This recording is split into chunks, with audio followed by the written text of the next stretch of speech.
Well, hello and welcome everybody to the latest WildArt Live. And today we're going to be talking about the conservation cause that we're going to be supporting throughout the course of this year. And I can't wait. It's really exciting.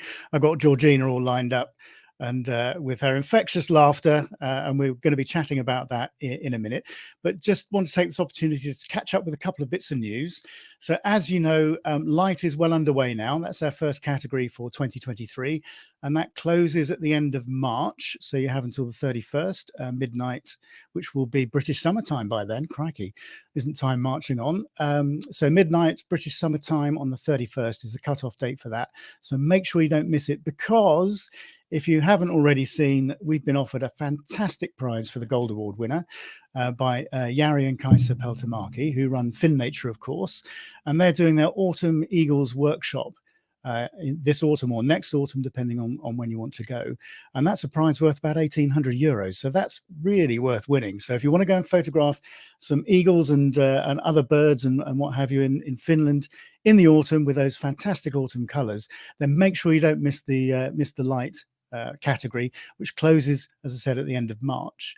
I also just want to plug the podcast as well quickly that Josh and I started. You may be aware, I think we've done about 8 episodes now. And of course, Georgina was on that a few weeks ago when we talked about the ethics of wildlife photography. So if you haven't caught up with that, then do give that a listen. There's a next episode we recorded last weekend. So that's going to go up probably later today or tomorrow, when we talked about digital manipulation. So go onto the website, hit the community tab, and you'll see the podcast come out on the on the drop down menu there, or it is available on all the sort of major podcast platforms. Just search for Wildlife Photography or the Wildlife Photography Podcast and you should find it. Anyway, enough of me rattling on. Let me do the intro and then we'll talk to Georgina. Hang around.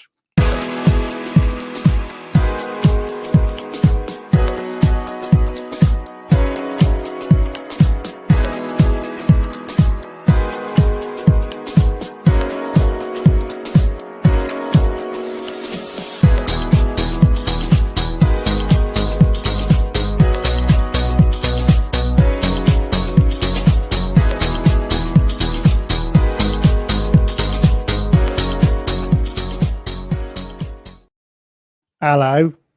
Hello. I'm so impressed with your opening video. I was like, wow. Yeah, do you like the music?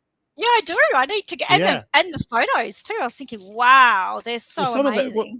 One of those is at least one of those is yours. Oh yeah, definitely the mud skipper's the best. Yeah, no. The mud skipper is the best. I tell you, I am one day I'm coming over to see you, and I'm going to. I'll take you to my pet mud skippers. I tell you, that's the happiest. I mean, it's a terrible thing to admit. It's one of the main places for all the migratory waders. But like, I go there and I'm like, you just ignore them. The birds. I think I'd be the same. I know. And every now and then, like a curlew, an eastern curlew or something, will walk past and I'll go, okay, I'll take a photo if I must. But it's all about mud skippers. Yeah. Yeah, absolutely. That's a terrible thing to admit. Can you edit that video? I just said that. Is this live? Yeah, of course it is. Okay. Dang. So whatever said stays. Hey, I think we should have a segment of what is your favorite thing that you've bought recently, photographic gear. You should do that with Josh, because do you know what I've got? Go on. Look at this. But that goes in my drink. No, look, it's got a thing that goes on the flash. Flash. Yeah. I know, how cool is that? I was like, oh my God, it's the cutest little thing. It's about $10 on the internet. So I don't know what I'll use it for, but anyway. Just don't put it up in the wind. You might say goodbye to the camera. Yeah, nah. Theory B. It'd need to be a lot bigger to lift my camera, but yeah. Anyway. Sorry. Yes. Welcome, and it's nice to see you again. And nice to be back. We've got I just think this project that we're going to be telling people about is totally totally awesome. When you told me about it, I just thought, oh yes, this is definitely something that we must support with WildArt this year. So we got together and we had a chat about it and worked out how, you know, this might work. So why don't you tell people a little bit about it? Then I got a video that I can play, which gives people a flavor of it. But give people just a little bit of background to it, how you got involved, what it is, you know, all that sort of stuff. Yep. Okay. So what it is, it's this wetland area, and it happened last year. I was at a bird talk with my friend, and she said, oh, you should go and buy this wetland. They're looking for someone to buy this property that has all these breeding Australasian bittern. And Australasian bitterns are endangered in Australia. And in fact, in the state that I'm in Western Australia, we think that there's less than 150 mature adults in the whole of the area. And may I say, it's a very big state. Yeah, I was going to say, it's not a small place. Yeah, no, it's a very big. And one of the key problems is that they've actually identified in the climate change reports that the southwest of WA is one of the fastest drying areas on the planet. And on top of that, 70 to 80% of wetlands on the Swan Coastal Plain have been filled in or no longer exist, and it's the same thing's happening on the south coast where I am. I'm on the very southern coast of Western Australia, and so these birds are in real trouble, especially as the climate as it gets warmer. We're looking at a lot of the existing wetlands that they're still using drying up, and so this property I was taken to, we were at a beer brewery, as you do. Yeah. And then you go, hey, let's go and buy that wetland. And then I went there and I was like, okay, I probably, but as soon as I saw it, I fell in love. And what happened is there was a local person by the name of Brad Nebo, and I just want to give him a plug, even though most people won't know who he is, but he's an example of these people that are out there that you've never heard of, but they have spent their life making a difference. And he's like head of the Denmark Bird Group, but he's just been campaigning for conservation projects on the south coast to protect bird life for like 20 or 30 or 40 years. And he's the most amazing man. And he had been getting quite desperate for someone been trying to get the government to buy this land, and they actually looked into it. We've had the local Department of Wildlife, they're called the Department of Biodiversity Conservation and Attractions. Can you believe that? Fancy name.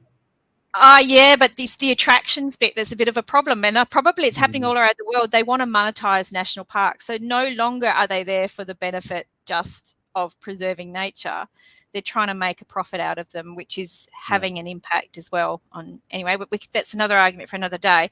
But anyway, they did look into buying it, as in, I don't know if you have the same system in the UK, but when you clear you do a whole lot of roadworks, for instance, you have to offset the area that you've cleared, and they looked at it works exactly the same way. But they didn't have any management assets in the area, and they said no, even though their own conservation people recommended they buy this property. So it's 103 hectares of a wetland that was formerly used for the last at least 20 or 30 years as a potato farm. So the farmer would spend a month every year draining the wetland to plant potatoes.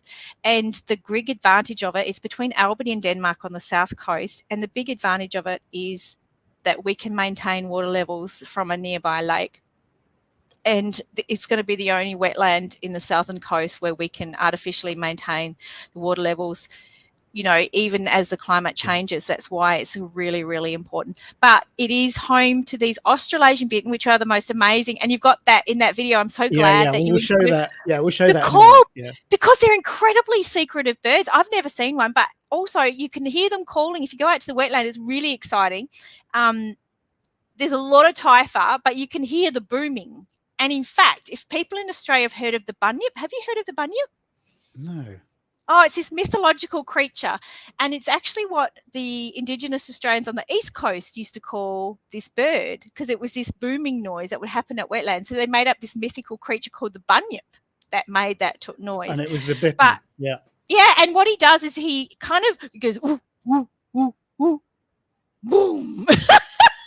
Well, Not doing we'll this very play well. that in a minute, but it's very, very similar to the Eurasian bitten we get in, Well, right, in and Britain. it's rarely seen because these birds are very secretive. They're not likely to call if they're being watched. So we're really lucky to get that video.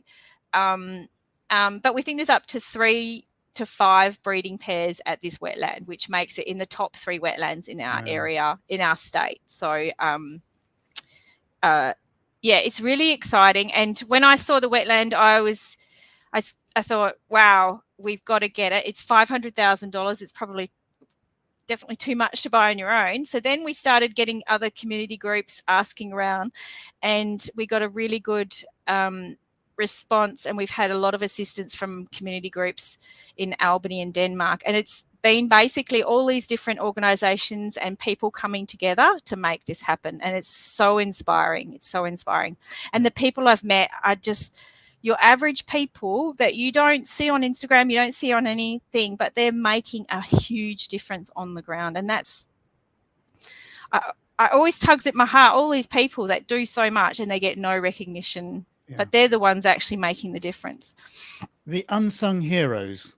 It's the unsung heroes. They are. And they're, you know, they really, I feel privileged when I meet them because I just think, wow, you know, I feel so lucky to have met you because it's so inspiring. It makes you feel better about humanity as well. Yeah, exactly. We all need a good dose of that, don't we? We do. Just to know there's other people that care.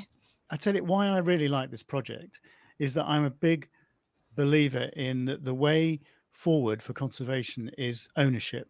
It's through ownership. If you own the land, and you know, nobody owns something permanently. We're custodians, aren't we? But you know, if you actually own the freehold of something, then you have a lot more influence over what happens with it. That's right. And that's why we supported, you know, a couple of organizations in year one that bought land, you know, obviously, you know, with your you know, with you in Australia, and also with Gail in Canada, the sort of 2 organizations which buy land. Then I just think it's a lot more permanent. So and this is something that you've got a personal interest in. There are loads of people locally that are really interested in preserving it and making it work. This is, I just think it's such a great cause. Is really interesting. It's really great. And what's really interesting is all the people out there doing stuff that you don't know about. But also, oh my goodness, I've lost my train of thought. Well, I tell you what. I distract wait. Wow, it was very profound. I'm sure it wasn't. Okay. Well, I tell you what. I know what I wanted to say. I just wanted to clarify that we have actually negotiated with the owner. He's agreed to sell it to us. And we've got a price, $505,000. We've already raised about $140,000, and mostly from local people. We have, what's happened is we signed a contract of sale, and I used the proceeds from my book For the Love of Birds that I did to put the deposit on the land. And we've got until the 31st of December to raise the money this year. Yeah. And I said to Georgina that we'd get in and we'd use WildArt to try and publicize this, try and get it out there, raise some money in various ways, which we'll go into a little bit later, and just give you some publicity for it as well. Because I just think, you know, and we're talking about Aussie dollars here. So 500,000 Aussie dollars, I think it's about 180 to the British pound. So that's about what, 300, you know, 275, 300,000, whatever pounds. So that would be, I mean, I guess what we're looking at, you know, a little bit more in terms of US dollars, obviously. But yeah, so it's around about that level. You know, you've got a few months to do it. Clearly, you know, with the best will in the world, WildArt's not going to be able to raise, you know, a huge proportion of that, but every little helps, and that's the way I'm looking at it. And it's about getting it out there, and a lot of the advantage of getting a lot of people showing interest in it is then we can go to bigger donors if we need more, and say, look, it has been well supported. It is a project that people believe in. And it's called Unveil wetlands, because we talked about that. How do you pronounce it? I'll just say that. I said, Georgina, you better crack on with that, because I'm not going to be able to manage it. And where Unveil wetlands came from, it's because of the Indigenous, the Noongar people of the traditional owners of the area of land that we live on. It's their name for that area was Unveil. So we wanted to incorporate an Indigenous name as far as we could. So, shall we play everybody a video? Yeah, and Rob did a great job with this video. Well, Georgina sent me this video, which does. I said a diabolical. It wasn't. It's not by me. The drone footage is not by me. It was rather quick, and she said to me, "Oh, I did sort of speed it up a bit." And it's like Lewis Hamilton doing a lap of the wetland. It was 15 minutes long, so I thought, oh, I've got to speed this one up, and it kind of had a very. So I sort of cut a few things in. So I have done a little bit of work to it. But anyway, let's play that for everybody. This will give you a little bit of a taster, for what we're talking about. So anyway, yeah, let me just show this, and we'll have a chat afterwards.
So while that was playing, I had a look at the PowerPoint presentation you sent me as well. And there's a quote on there, which I think sums up what you were trying to say earlier really, really well. It's a quote by a lady called Margaret Mead, who says, "Never doubt that a small group of thoughtful, committed individuals can change the world. In fact, it's the only thing that ever has." And I think that sums it up beautifully. And you know what? I think that we're all finding government organisations these days becoming increasingly political. And we can't. Oh, anyway. So the point is, and even scientists, the thing is, scientists also, in your conservation organisations and other aspects, they're being muzzled. Like, they're only allowed to announce positive news. So we're not being told the truth by our bodies. And I think the average person is very complacent, especially in Australia, about the status of the environment. And they get told in these reports that things are bad, but they think, oh, we do a pretty good job overall. but the fact is we don't, and we're not being told the truth about what's going on. And I think in reality, that I used to think, oh, we've got to change the organisations, but I've realised at the end of the day, it's going to be about community, and community is the answer. And community groups are the ones who are stepping in and buying the land where the government, like, groups are failing in their responsibilities. It's the community that's stepping in and taking over. And I feel really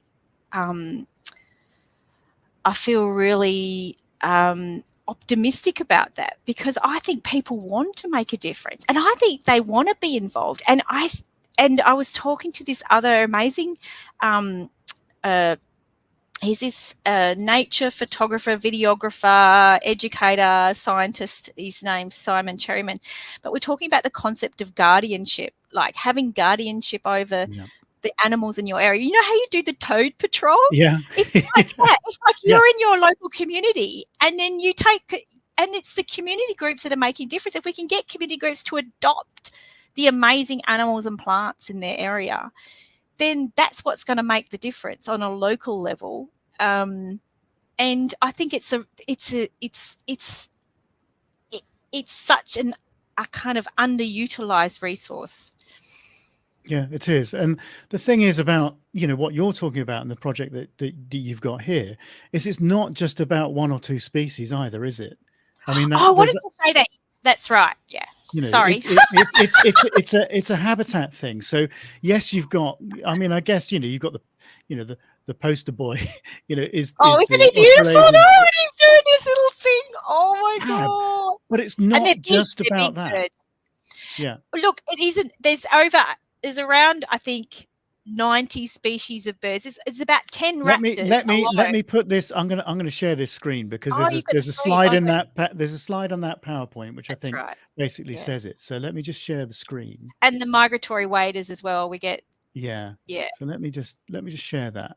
So because we have mud flats, and there's mud flats. There's deep water, shallow water. There we go. Yeah. So it's all these things. And you were talking to me about snakes and other sort of reptiles and I'm assuming amphibians as well. Oh, and quendas I've got on there. I'll translate that. That's a bandicoot. That last one, that's quenda, is just the local Noongar name for bandicoot. But yeah, and the Ricali quendas, the Ricali and western ringtail possums are kind of vulnerable, endangered.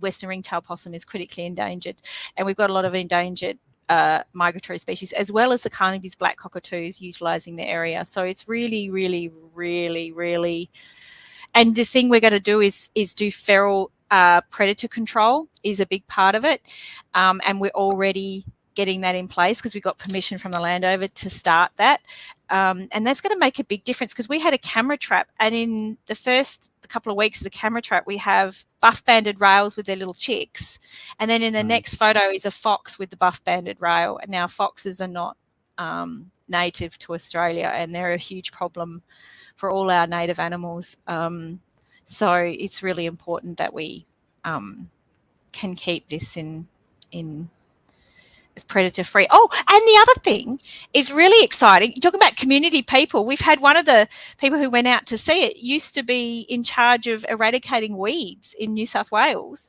and he's volunteered. He's retired in the area, and he's volunteered to do a weed eradication program over 10 years. So we're looking at, we can get rid of all the weeds and restore it to its natural thing. It's so exciting. Or the non-native plants.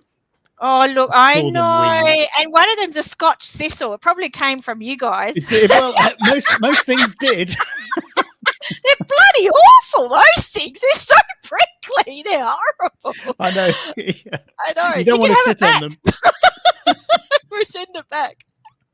And in fact, we did go out there the other day, and there were kangaroos. It was so funny because we're standing there, and then there's all this. I don't know if you would never seen kangaroos, but in the wild, but there's all these little heads pop up. It's so funny because you go to all the grasses, and suddenly you see all these little, when you talk, and suddenly all these little heads pop up. Bing, bing, bing, What's bing, going bing. on? There's about 50. And then they all buggered off except for this one big male, and he just stood there, chewing, watching us, going, yeah. He said, I remember her. Yeah, she brought me up.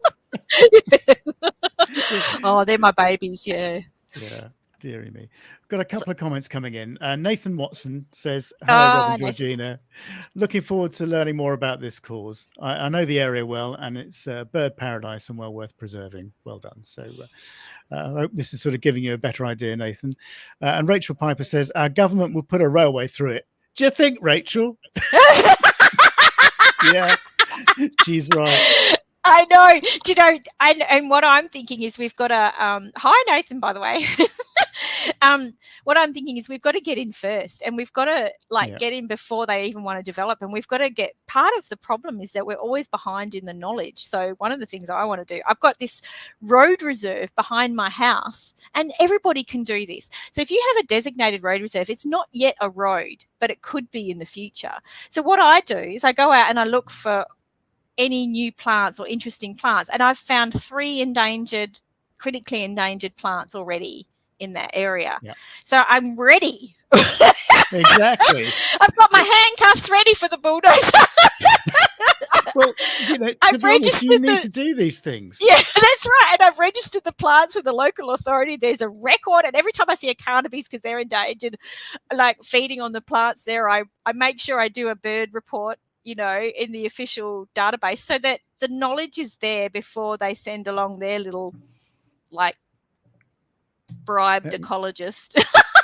Exactly. Well, this is the thing. I mean, you know, I'm sure people are aware of this and call me cynical, but you know, when you're talking about government-backed development and infrastructure schemes, and there's one, as Rachel will know, in particular, going on in the UK at the moment, although, of course, they've just announced, we're not going to do certain bits of it until, you know, the year 3000, probably, by the time they get around to it, because, of course, you know, inflation and money troubles. And they will just employ people that tell them what they want to hear, and if they're not being told what they want to hear, then they'll employ somebody else until they get the answer that they want, and that goes on, and it just drives and their own scientists and their own government, our own department, might come up with negative news or negative information, but they're not allowed to denounce it because there's very strong media policies. Like, you're not allowed to say anything that's going to embarrass the minister, so they're basically muzzled. Am I going to be sued for defamation? No, you'll be all right. You haven't said it's anything. In the public interest. It's fair comment. Yeah. Don't be specific. No, and you know what? But I've been working on this book about plants lately, and what has shocked me is there's this top 50, there's an action plan for the top 50 imperiled plants in Australia. And you know what? I read the report for all these imperiled plants, and it was horrifying that one of the main risks for the majority of them was infrastructure development. And the amount of times there'd be a population of like 20 of these orchids or some kind of hakea left, and the local councils come along and sprayed or whippersnipped it, do you know what I mean, or burnt it and cleared it and wiped out 20 to 10, and suddenly there's only 10 of these species left anywhere on Earth. Do you know what I mean? And it's a lot of it's just incompetence and ignorance. Ignorance is the word, and it's absolutely heartbreaking. But don't underestimate the risk that local governments don't assume that the places are being protected adequately, because they're not. And it's up to local people to keep an eye out and stop things when they're happening, because if we rely on governments, it's not going to happen. Sorry. Well, I mean, I did a similar thing with the local woodland, as people will know. 2 or 3 years ago, when they were going to come in and, it's got a large crop of Douglas fir, which basically needs to come out. So it's a post-war timber crop. But there are things nesting in there, and there were 5. I think I managed to find 5 Schedule 1 protected bird species breeding in there, and they wanted to come in May and fell. And I said, hang on a minute, you can't do this. It's, do it in the winter if you have to do it. And I appreciate that that has to be done at some point, but have a proper plan and come in at an appropriate time. They weren't prepared to listen until I got something posted on a very popular blog. Do you know what? I spoke to this senior politician, ex-politician in Australian politics, and I said, what can I do to get information, to get some advice from someone who knows how the system works? And she said, because I've got a law background and everything, and I thought, I could use my, my training, and she's like, social media, you have to get public. That's the only thing that will change anything. If the minister looks bad in the news, that's what they don't want, and that's the only thing that will change anything. Yeah. So, it's depressing. Yeah, it is. But the thing is, we can make a difference, and this is what I want. Well, we have to be positive. Yeah, I think so. We do. And this is what. Yeah, and this is what helps me go on, actually, is having this, because otherwise I would be, going crazy. But you have to be positive. You have to keep going on, and you have to be, and you say what you can. That's what I wanted WildArt to have, a single focus this year, because last year, because of the investment in the book, because of the investment in, new entry system and everything else, there wasn't anything left over to help a conservation cause. And I just, that left me feeling a bit depressed, I have to say. So I wanted a focus for this year, and I just thought this is an ideal opportunity to do that. Just one project, so it's not a dozen different things that get lost in the message kind of gets lost between all the things we're trying to do. So this is just one thing that we can focus our attention on and use different ways in which to try and help you raise some money for this. So we'll get onto that in a minute. Should we just share a few of your really nice pictures? Just as a backdrop for everything. Okay, thank you. So what do you want to? I tell you what. Let's start. And I want to thank you so much for doing this, Rob. It's so important. But I think even the message that we can make a difference, people can. Yeah. Let's just. I'll tell you what we're going to do. We're going to share this screen. Share this screen, entire screen. I should say no. Listen. Sorry, you dropped out a second. I'm sorry. I was just going to say he's got to agree a lot of ignorance involved, and I thought I'm talking about shires demolishing things, and he works for the local shire thing of the city of Albany. I'm not talking about you, Nathan. Rachel says it is ignorance, but I fear a lot of them don't care. That is the problem. Well, they do care, but not about the right thing. I actually think that there's a lot of people that care. There's not enough people showing they care. Yeah, and that's the problem. That is the problem. That is the problem. I think that people are good. That most people want to do the right thing, and most people want, it to happen. It's just that they don't always speak up for one reason or another. Yeah. So I'm going to sort of share a little bit of my thoughts about how we can use WildArt to help this cause. So the first thing is the book. So obviously we've got the physical book one for the first year of the competition, and I know many of people that are on and made comments have actually got a copy of that, so they'll be aware of how good it is, because it is a really good book. Well, you've got a copy. It's amazing. As well, haven't you? I do, and just it's so inspiring, and the thing is, as a photographer, this is what gets me going, because you get in a rut where you feel like, I just don't know. I'm not inspired. I don't know what I'm doing. And then you look at pictures like that, and you're like, it gives you ideas for other things. Agreed. And this is what I say to people. If you want to develop an eye for art, you have to look at artistic images. And what happens is you may not think anything at the time, but you're storing that image in the back of your mind. So if you look at it and you go, I really like the way they did that. And what happens is when you're out in the field, like it might be a year later, you see that in your camera, or you see the scene before you, and suddenly you can see the potential of that photo. Yeah. And if you'd never seen the photo, you might not have noticed it. And so that's why it's really important to look at beautiful artistic nature images. And that's exactly what that book's doing. And I'm not getting a cut of the proceeds. Not personally. There's a set of steak knives, though. Steak knives.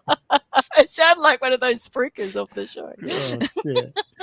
So what I thought we'd do, we've got, so I had 1,000 copies done, as people know, of the book, and we've sold 200. So there are 800 copies left. And I thought, what a better way to shift all of that stock, because I don't want it in the garage. It's for people to, have and enjoy. And this has never been a major sort of money-making exercise for me. It'd be nice to, pay a few bills, get a little bit out of it, but it's not. That's not what it's about. It's about the enjoyment of art, and it's about helping conservation. So what I want to do with the book is, and I know that partly the reason behind the sales not being as prolific as I'd hoped is the cost of postage around the world, because I can't get discounts like some of the major distributors can. And so people are paying full price for the postage. So, for example, if I wanted to send it to Australia, which I have sent a few copies, it kind of doubles the cost of the book because the postage is as much. So I'm going to come up with something where I can discount the postage for people and make it a little bit more affordable, because I want to basically give £10 for each copy sold to this conservation cause. So I'm going to be asking everybody, everybody in the wild art community to say, look, once I've sorted the actual system out and it's down in print on the website, is ask everybody to share this, so we can get these 800 books sold, and that's £8,000 or 15,000 Aussie dollars towards the cause. Wow. So not only that, is that this year I'm going to do a digital version of last year's competition. So I'm in the process of designing that at the moment. So that's going to be in digital format, which makes it easy to send around the world because it's just the click of a mouse. And for that, we're going to charge £10. But I'm not going to take a penny of that. I want all of that money to go to this conservation cause. So that is the first way that WildArt can help. The second way that I want WildArt to help is that during the course of the year, we're going to do some more live events. So it's not just going to be awards presentations. We're going to do some photographer interviews, for a point of view of education and entertainment. I mean, that's the enjoyable thing about this. And if somebody's watched a video, been in a live, watched a live event, got something out of it, I'm going to put a donate link in all of those. Every time we do a show like this, put a donation link in and say, look, if you've enjoyed this, if you've got something out of it, even if it's £1, $1, whatever it is, go and donate something and show your appreciation for the work that we've put into this, and help conservation and help this project. Because yes, I know it's one project and it's in one part of the world, but we can't, Rome wasn't built in a day, and we can't do everything. Well, there needs to be a concentration. So let's see if we can just help with one project. And have you heard that story? I think it's in the Bible or something, but anyway, it's that story about the starfish on the beach. And have you heard that one? I must admit, I'm not a great Bible. No, nor am I. I've never read the Bible. But so enlighten me. I would just say I grew up in a very atheist family, but yeah, me too. It has been told to me, and I've read it. It's about the starfish, and this little kid. There's all these starfish stranded on the beach, and this little kid was going along, throwing them all back into the water, putting them all back into the water, and someone said, "You're not going to make a difference because you can't put them all back into the difference."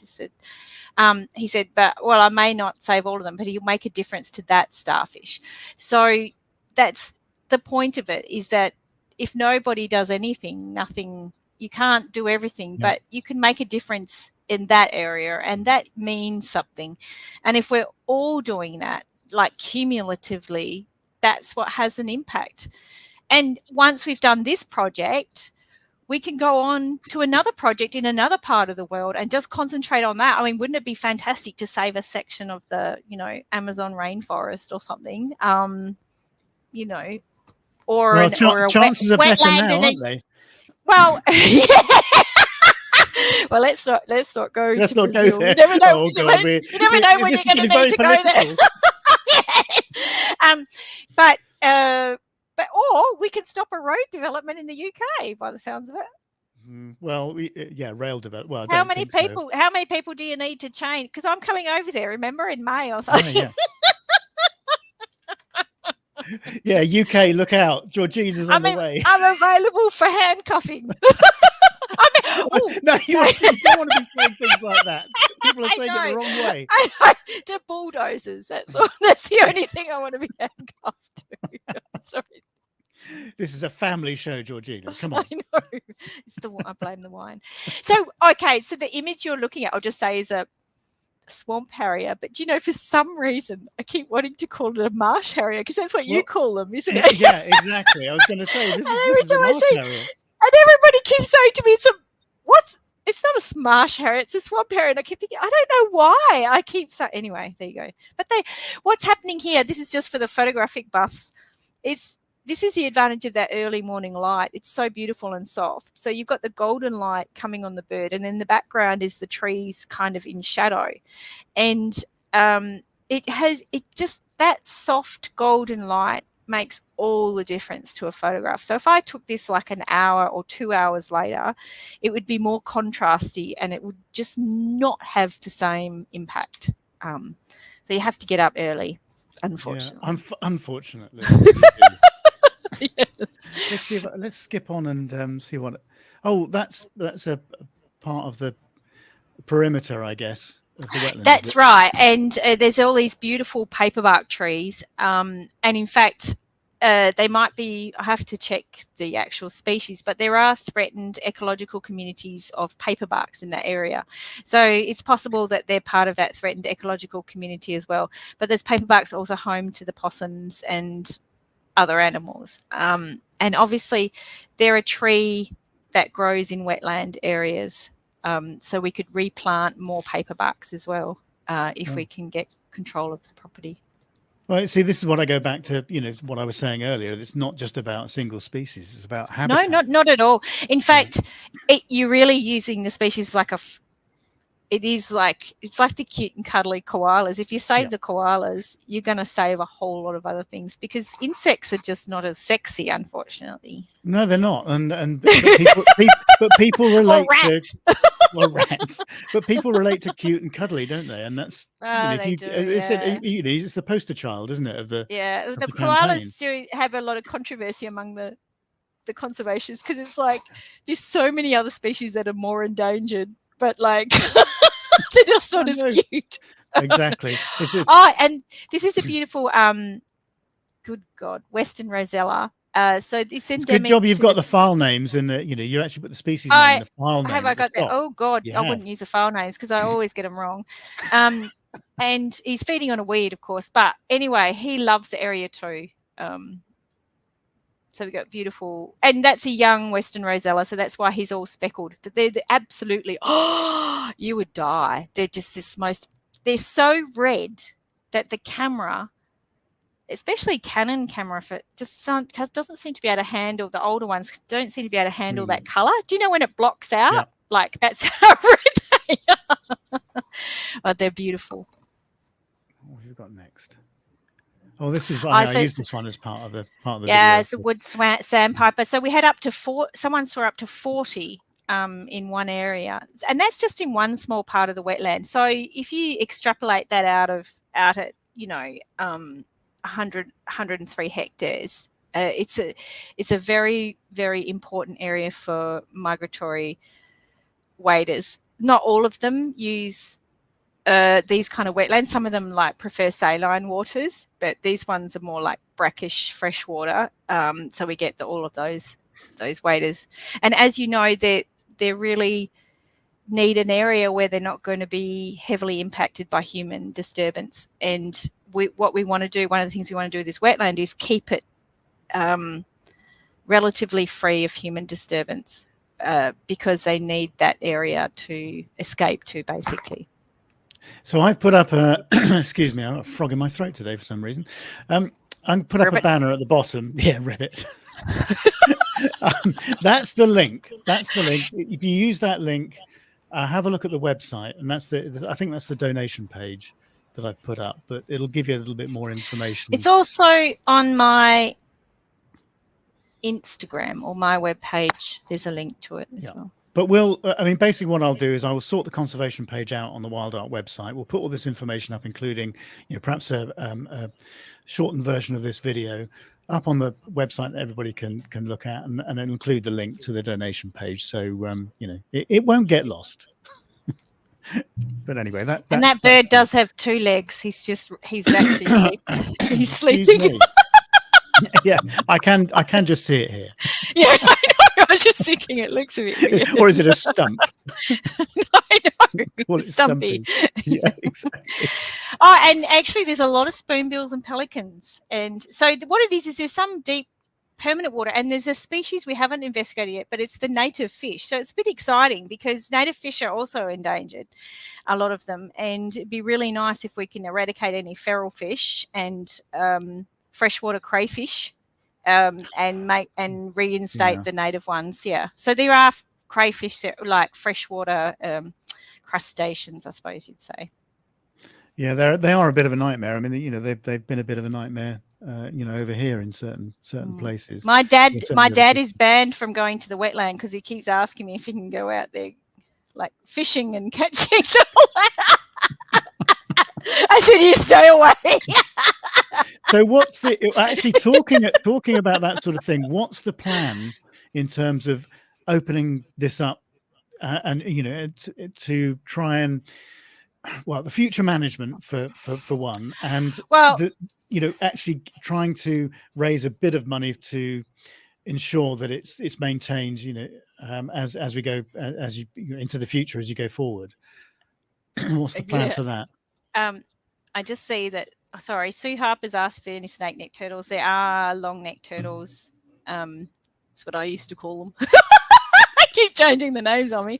There are. And just a tip, if you ever pick up turtles, keep the butt directed away from you because they excrete this really Is it projectile? Yeah, it's projectile. It's a defense mechanism. Yeah. And I've learned from taking them off the road, to anyway, that's by the by. So we have, what is really, really fantastic is there's a Wilson Inlet catchment group, which is a group of farmers and concerned citizens and scientists in that area. And there's right next to the wetland is this huge inlet. And they want to maintain, because there's a lot of farming around there, the nutrient flow into the inlet, which will impact. So in fact, buying this wetland will have a greater impact than just the wetland and the species there. It will also help to keep the inlet in top condition with low nutrient, nitrogen and phosphate coming from farmlands into the inlet is a huge problem. So we can protect all the seagrasses. And in case people don't know, and I didn't know, over half of all the world's seagrasses are located in this part of the world, like in southwest Australia. It's incredible. We have so many endemic, amazing species here because we've been isolated for so long, Australia, and because we have all this really poor soil, we've got really, really interesting and unique flora and fauna. So not only will this inlet protect this wetland, protect the species that are using it, it will also help to be like filtering, and because of course when it was farmed it probably had fertilizers and other things added, so we're also stopping that happening in the future because there's every possibility it could be bought by someone who wants to farm it again. There's nothing to stop that happening, and we can, because it's part of the whole wetland system that goes into this massive inlet, it can have it's part of a really key area to help maintain water levels and nutrient levels. Yeah, because I mean they leach around the systems, don't they? So. They do. And what I was going to say is Wilson Inlet Catchment Committee have come on board. So we've got this organisation of concerned citizens and farmers and scientists who are prepared to do the ongoing management of the wetland and incorporate it into their current system. So we've got a manager there. They would be the ones who own it. It would have a conservation covenant put on it. It would be protected forever. Yeah, because it's not just a question of buying it, is it? I mean, there needs to be a plan for the future. Right. And sorry, to answer your question about what we do with it, we want part of it, where there's a beautiful area with a beautiful view that would be a really amazing place for an education area and maybe for school groups and things. And then what we would do is protect the rest of the wetland, say like a small 5% of it for education, and the rest would be protected and completely because in here it is the problem, isn't it?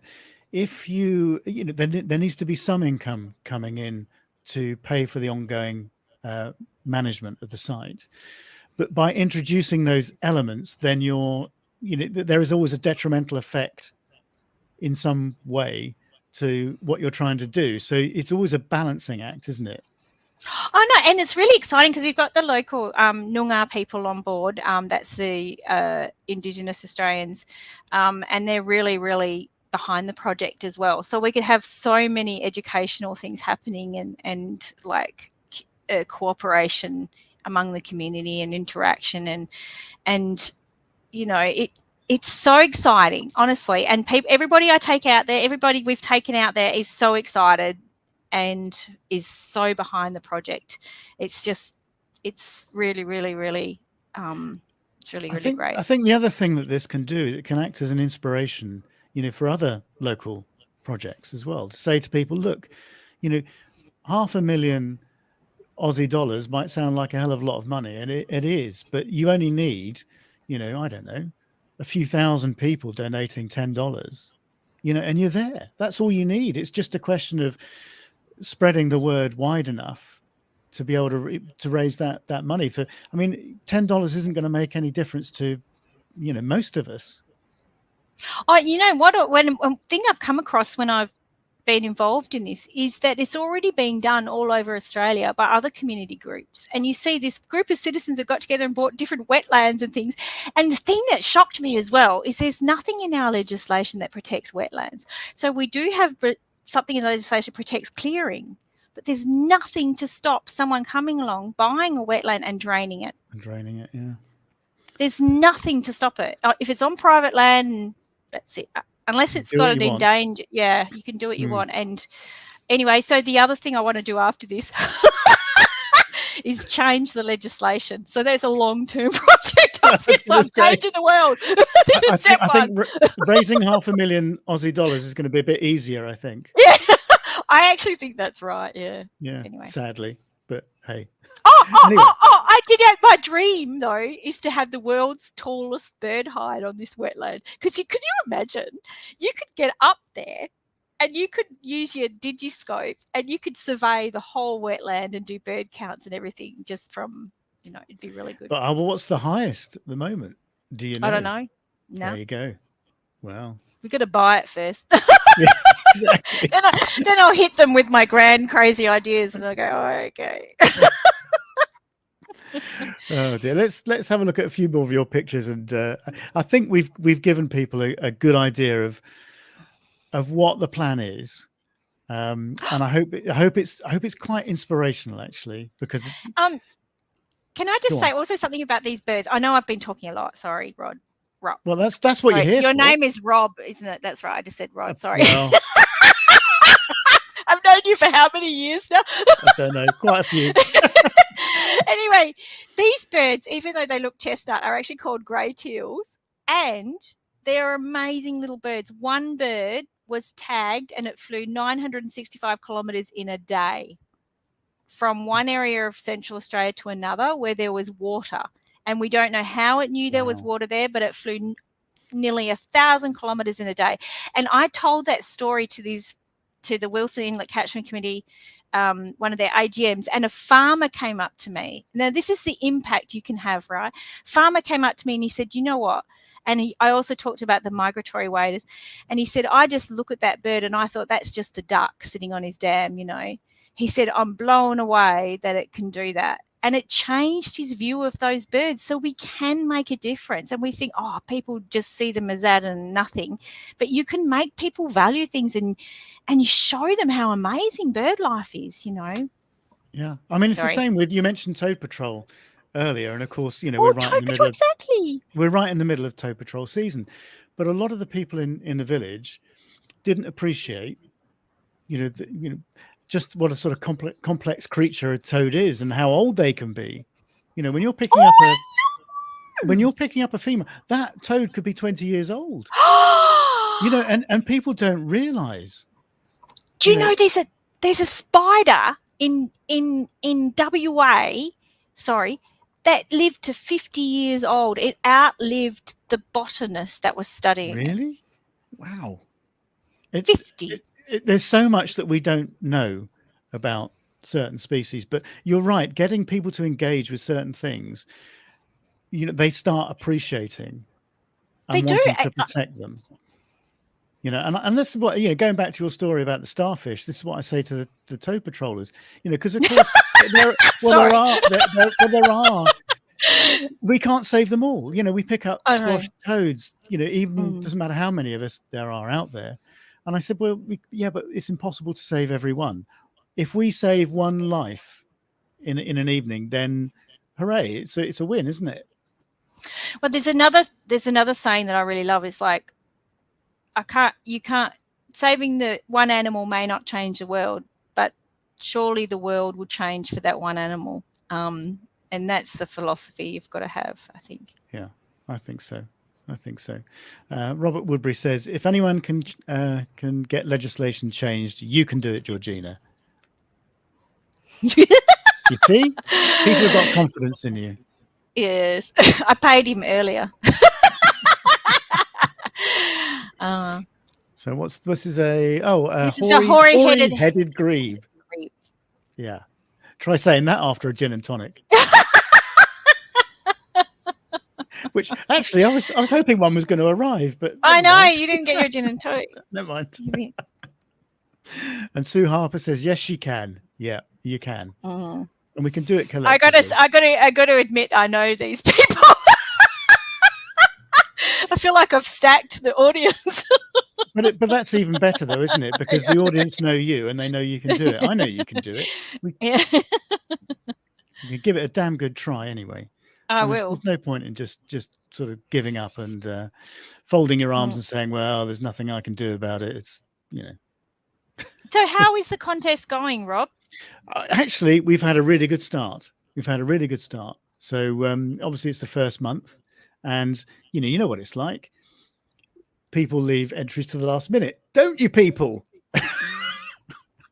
But actually, we've had a really good start. There's plenty of stuff coming in already. So yeah, and light's always such a great category as well, because it's so open to interpretation. Which is why I wanted to keep it. And it's very depressing to judge it, because you go, oh my God. Well, there is that. Because the images are so good, and you go, oh my God.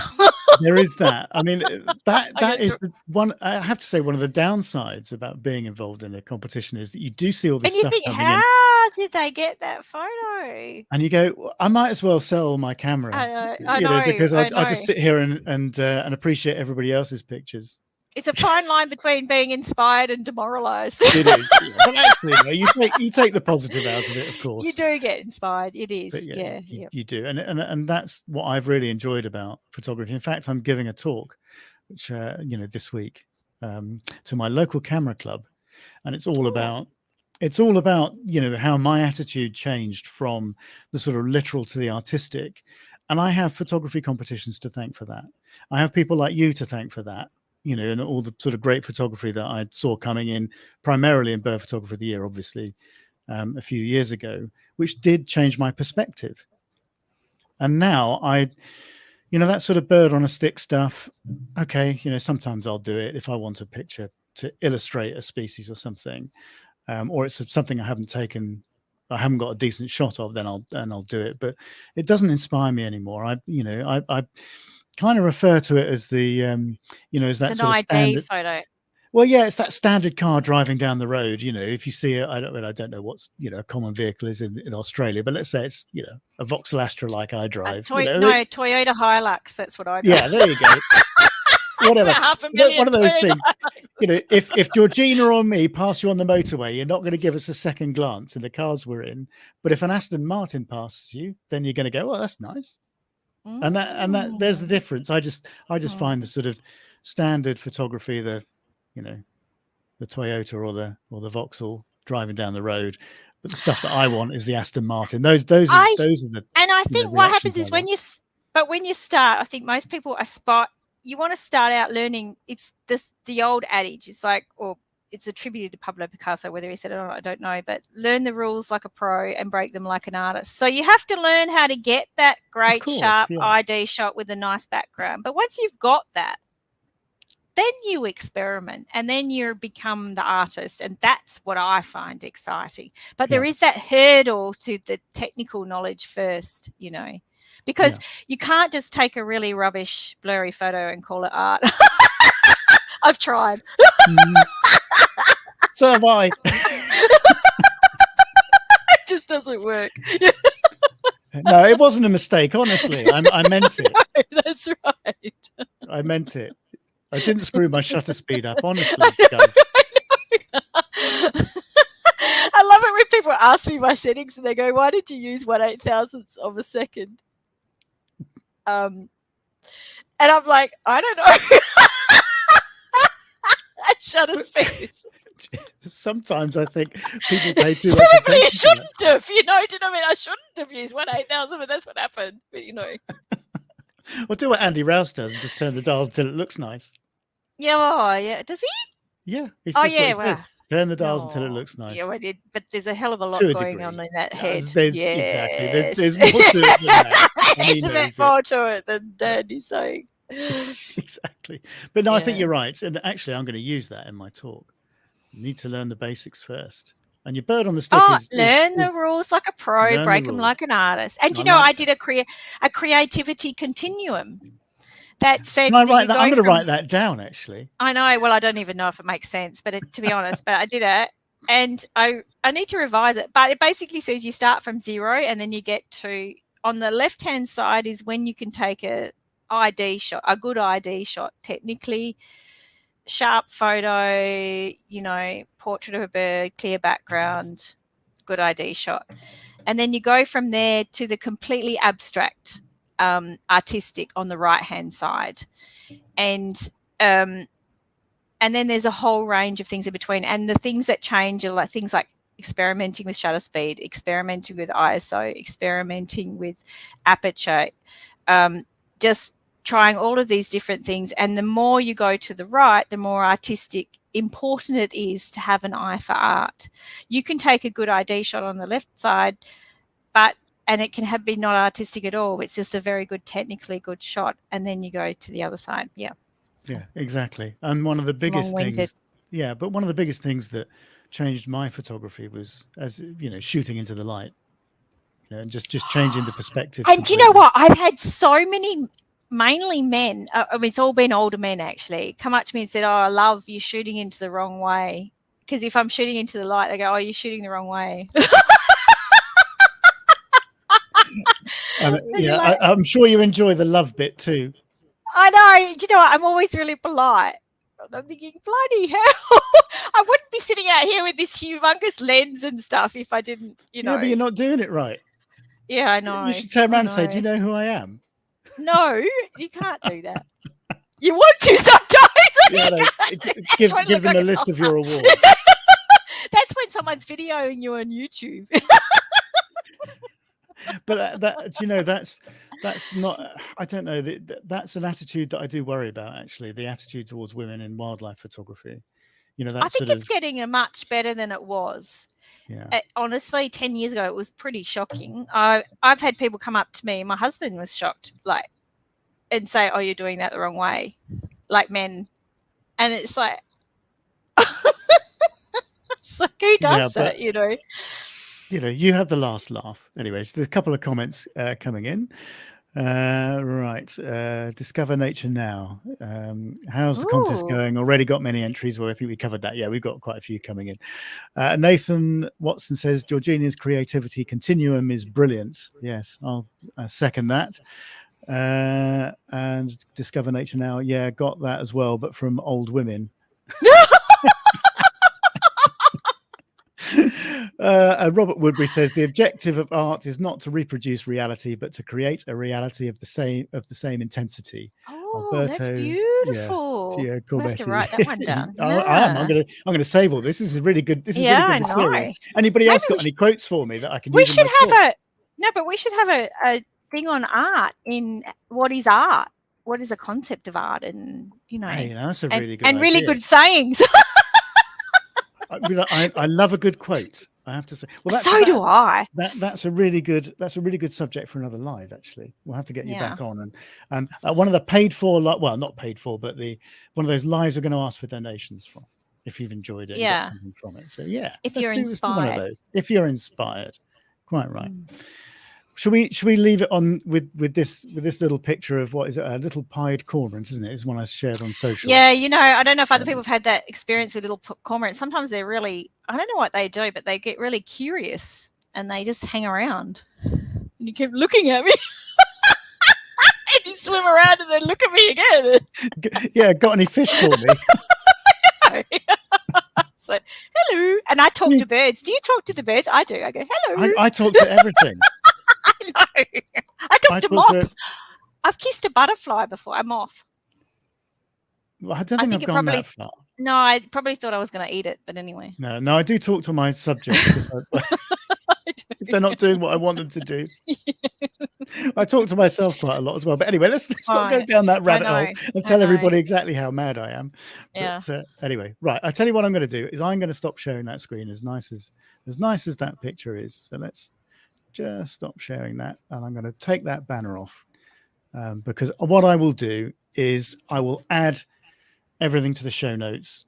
So I'll add the link in and I'll put it on the website. I'll get all that sorted. So anyway, those are the plans for 2023, and I hope that people appreciate those. And when it's going to be a great year. It's going to be a brilliant year. And when it's going to be a good year. When I've sorted the plan out with the book and everything, then I'll put that out to people, and let's see if we can get those books sold and raise some more money, for this cause. It's it's a great, I think it would just be fabulous if you can get hold of this, the freehold of this place, and look, do your bit. And so everybody who goes there is like so excited, and we've had so many people volunteering their expertise, like retired people and stuff. It's really, really, really nice. No, it's amazing, and it's inspired my belief in humanity. Well, and we all need a bit of that. We do, because sometimes it can get very depressing. So this is a really good thing to concentrate on, and I'm really, really pleased that WildArt hopefully can do something to help. So yeah, let's see what we can do this year. Thank you very much. It's going to be great. Appreciate it. It's going to be great. Okay, well, should we leave it there? And I tell you what I'm going to do is I'm going to play out with the video that I shared earlier, just to remind everybody what we're trying to do. So anyway, I hope that's been inspirational. Don't forget that Light closes at the end of March, so you've got 2 or 3 weeks left to get involved with that competition. It's going to be a great category as always, I'm sure. Well, that was your first category, wasn't it? Light, yeah. So anyway, don't miss out on that one. Great prize, obviously. Catch up with the podcast if you can. New one coming today or tomorrow. And we'll see you in the next live, which I think it's going to be another Aussie. Is it Michael? It's going to be with Michael, and I can't remember the date we've agreed. I'm going to meet Michael for the first time hopefully in April. So yeah, one of the new WildArt judges for 2023, Michael Sneddick. So he's going to come on. We're going to talk about some of the new categories. So 2 or 3 weeks time, I'll let everybody know the date on that one. But Georgina, thank you so much for coming on and sharing, that wonderful project with us, and all your lovely photographs and that infectious laugh, as I say. It's always a pleasure, talking to you. I'm going to play out with this video, remind everybody what we're trying to do this year. Anyway, thanks everybody for watching, and we'll see you again in 2 or 3 weeks with Michael Sneddick, when we'll go through some of those new categories.